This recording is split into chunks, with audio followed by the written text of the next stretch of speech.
9 mois d'un conflit sanglant et toujours pas la moindre issue de paix en Syrie.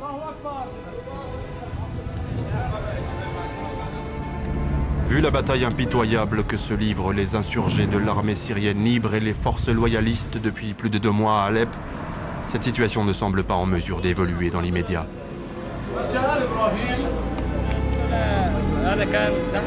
C'est ici, dans la capitale économique et deuxième ville du pays livrée au chaos, que notre équipe s'est rendue il y a quelques jours.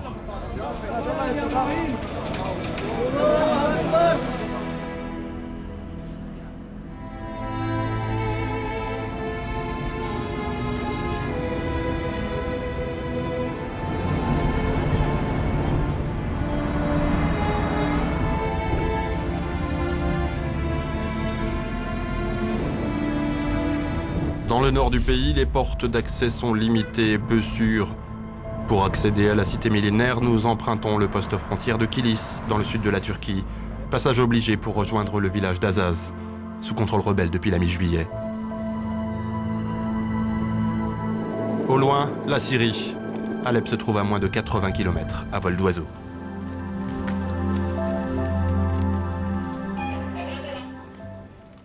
L'image sans doute la plus saisissante est le degré de destruction dans lequel la ville a basculé. Combien sont demeurés sur place? Impossible à dire. Il faudrait pour cela parcourir tous les quartiers. Une mission vouée à l'échec dans la mesure où Alep est littéralement coupée en deux. Seule la zone tenue par l'armée syrienne libre qui subit des bombardements quotidiens est accessible aux journalistes non autorisés à se rendre sur place. Un temps préservé à l'image des mosquées, les hôpitaux aussi se trouvent désormais sur la trajectoire des bombes. À Dar el-Shifa, rebaptisé hôpital des hommes libres, les blessés arrivent en permanence. 7 médecins aidés par 10 infirmières et de nombreux volontaires se chargent de les soigner. Le vrai problème ici, ce n'est pas la pénurie en médicaments, mais le manque criant de personnel. La plupart des blessés de guerre sont des civils, environ 80%. Les autres appartiennent à l'armée syrienne libre. Traiter l'urgence au plus vite. Alors que les médecins réhydratent ce nourrisson et lui administrent les premiers soins, un combattant est emmené par ses compagnons d'armes de retour de la ligne de front du quartier voisin d'Arkoub. Ses camarades l'ignorent, mais Ibrahim était déjà mort à son arrivée à l'hôpital.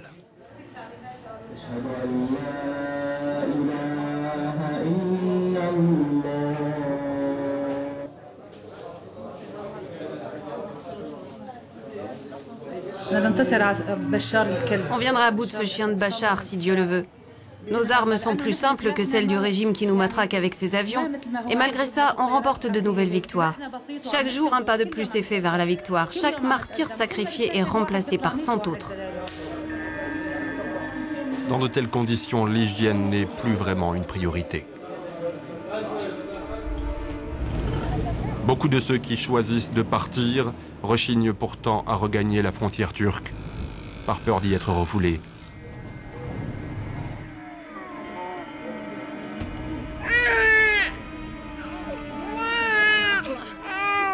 Cet homme et sa famille, qui ne souhaitent pas être filmés de face, se dirigent vers le secteur de l'aéroport, toujours tenu par le régime. Fuir tout à la fois les bombes et les combats. Dans les quartiers de Hanano et Tarek el-Beb, la menace vient surtout du ciel.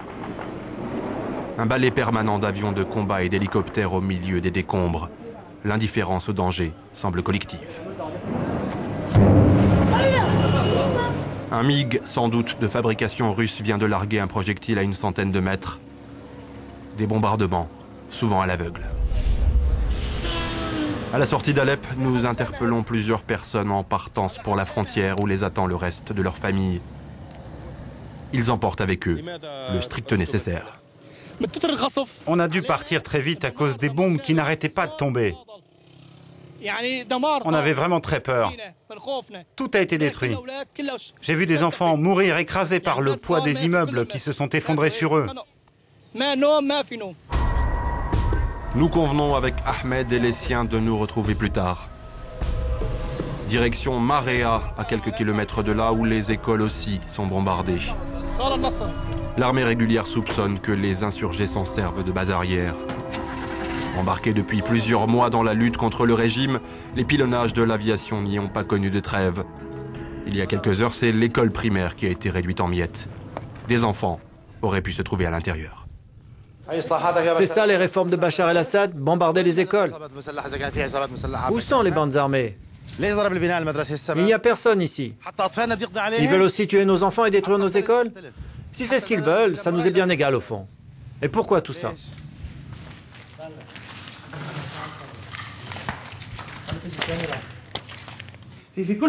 Même pendant les guerres mondiales, les écoles ont toujours été épargnées. Ils cherchent quoi ici au juste? Des terroristes? Il n'y a personne ici. Ils racontent dans les médias officiels que des bandes armées se cachent dans les écoles. Moi, je mets au défi l'armée d'Assad de trouver la moindre goutte de sang ici. S'il y avait des bandes ici, on verrait du sang. Vous voyez du sang ici?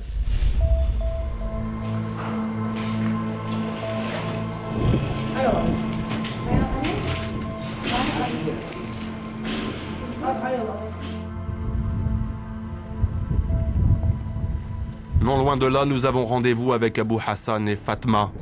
Dès les premiers instants, ce couple a pris part à la révolte contre le régime. Leur nom figure désormais sur sa liste noire. Propriétaire de boutique de mode, Fatma faisait régulièrement la navette entre son village et Alep. Abou Hassan, lui, travaillait dans les pompes funèbres.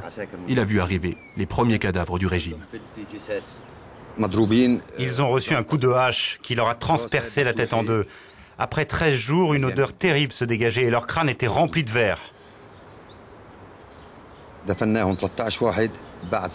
On les a tous enterrés. Ensuite, on nous a apporté les corps de 5 autres personnes. Mais leurs dépouilles étaient impossibles à identifier, même pour leur famille.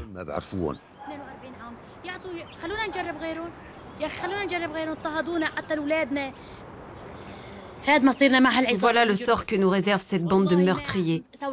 Mais je jure de tenir jusqu'au dernier souffle. Nous le sortirons, lui et les siens, et nous vivrons libres et en paix si Dieu le veut. Quand ce porc ne sera plus de ce monde, la Syrie renaîtra de ses cendres. Ces deux jeunes déserteurs disent ne pas avoir pris part au combat. L'un d'eux aurait croupi plusieurs mois en prison avant d'être libéré par les rebelles.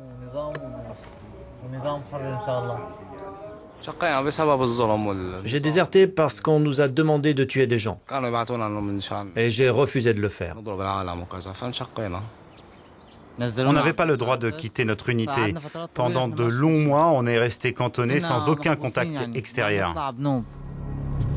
Nous retrouvons Ahmed et sa famille à Tal Refat, à mi-chemin entre Alep et Azaz. Pour ne pas attirer l'attention, ils changent de véhicule. Nous les accompagnons jusqu'à la frontière turque.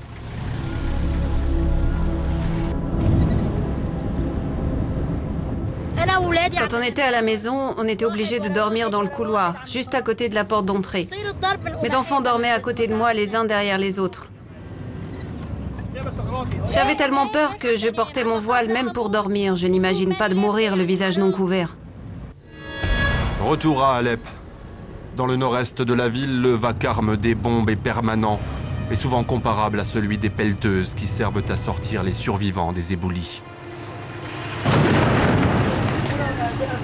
C'est là, dans un lieu tenu secret, que nous rencontrons Abdelkader Al-Hadji, un civil de 32 ans qui dirige la brigade Tawhid, la plus importante composante de l'ASL, qui revendique pas moins de 6000 combattants. Pour lui, le régime est le seul responsable des massacres de civils dénoncés par les ONG.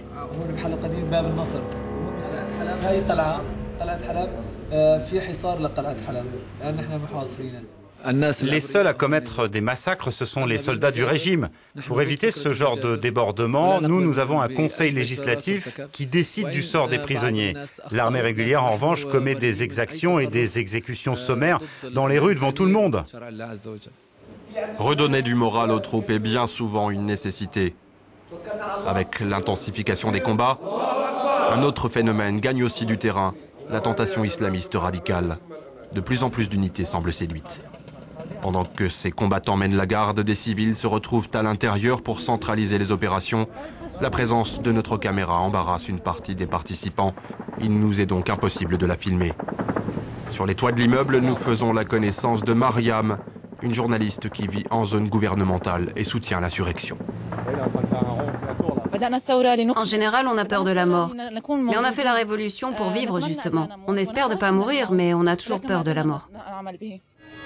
Retour devant l'hôpital où nous étions passés le matin même. 2 obus viennent de tomber. Oh putain, le trou, regarde. Regarde le trou. Difficile de ne pas sombrer dans une certaine forme de fatalisme, mais les habitants d'Alep semblent résignés. La mort peut frapper à chaque coin de rue. Sortir d'Alep ce jour-là relève de la nécessité. Surpris par la violence des échanges aux portes de la ville, nous décidons de la quitter plus tôt que prévu.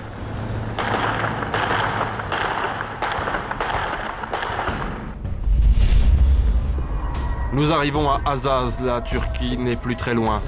Ahmed retrouve son épouse arrivée 3 semaines plus tôt avec leurs enfants. La joie se lit sur leur visage, même si pour cette famille, la liberté est encore loin. Incapable de faire face au flot de réfugiés, la Turquie a verrouillé l'accès au camp de Kilis, désormais saturé. La Turquie refuse de nous laisser entrer. Nous sommes coincés ici aux portes de la frontière depuis 20 jours. On vit dans la rue, il n'y a rien à manger, pas d'eau pour nous laver, pas d'électricité. La majorité d'entre nous tombe malade, mais on n'a pas le choix. Que peut-on faire d'autre? Retourner à Alep? C'est le chaos là-bas. Alors on s'en remet à Dieu, c'est tout. Il faut qu'Obama fasse du forcing. Il doit forcer le tyran à partir. On demande un appui, un embargo aérien, des avions, des missiles, que l'OTAN bombarde notre pays.